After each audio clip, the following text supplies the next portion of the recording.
हे चांगले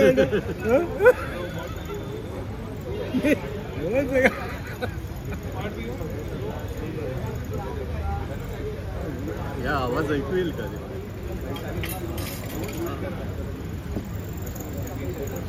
अशोक गोपाल हे आमचे जुने मित्र आहेत IMDR पासून.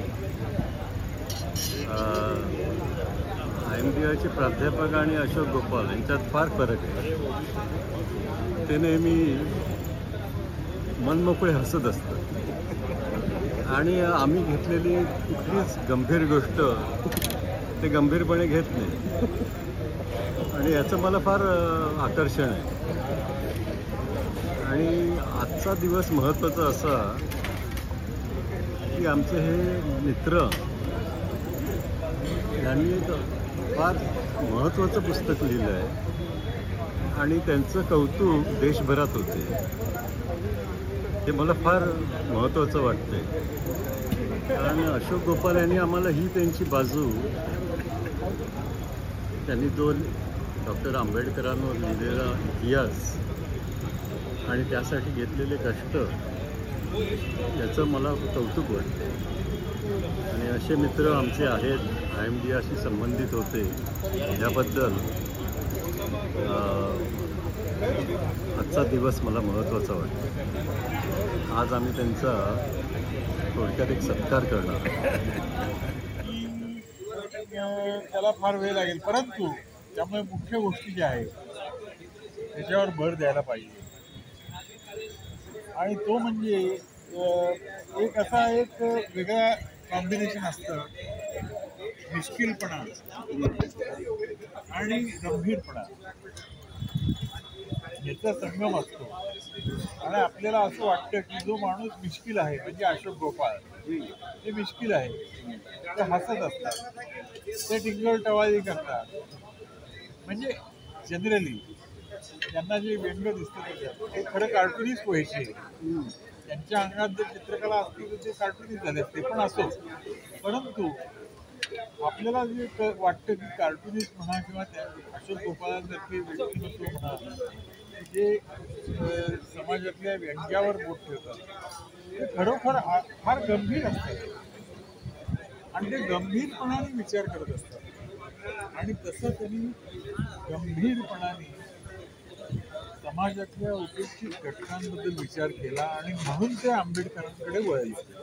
आणि हे मला माहीत असण्याचं कारण असं की ज्या वेळेला त्यांनी एका अपरिचित मराठी साहित्यिकाचं नाव ऐकलं, ते म्हणजे फ.म. शहाजिंदे, आणि त्यांचं भाषण त्याने ऐकलं आणि त्यांच्याबद्दल त्यांना कुतूहल निर्माण झालं वार्ताहर म्हणून. त्याच्यानंतर त्यांच्या कवितांच्या अनुवादासाठी ते माझ्याकडे आले आणि तिथनं माझी अनुवादाची सफर सुरू झाली. आणि आम्ही दोघं त्याच्यानंतर शहाजिंद्यांकडे गेलो त्यांच्या गावी आणि त्यांच्या गावी आम्ही राहिलो त्यांच्याबरोबर. औराद शहाजानी. तर याच्यावरनं कळून येतं की अशोक गोपाळ हे किती गंभीरपणाने आपल्या विषयाकडे बघतात.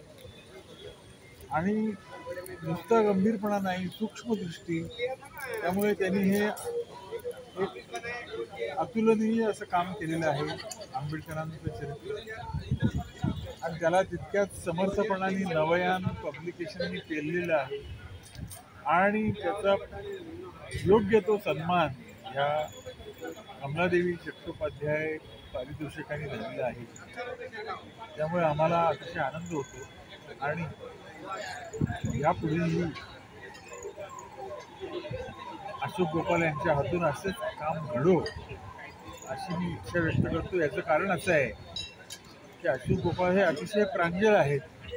त्यांनी प्रांजळपणाने मला एकदा सांगितलं की हे पुस्तक लिहून झाल्यानंतर त्यांना दुसऱ्या कशामध्ये रस वाटेनासा झाला आणि एका वेगळ्या तऱ्हेच्या विमनस्क अवस्थेमध्ये ते गेले.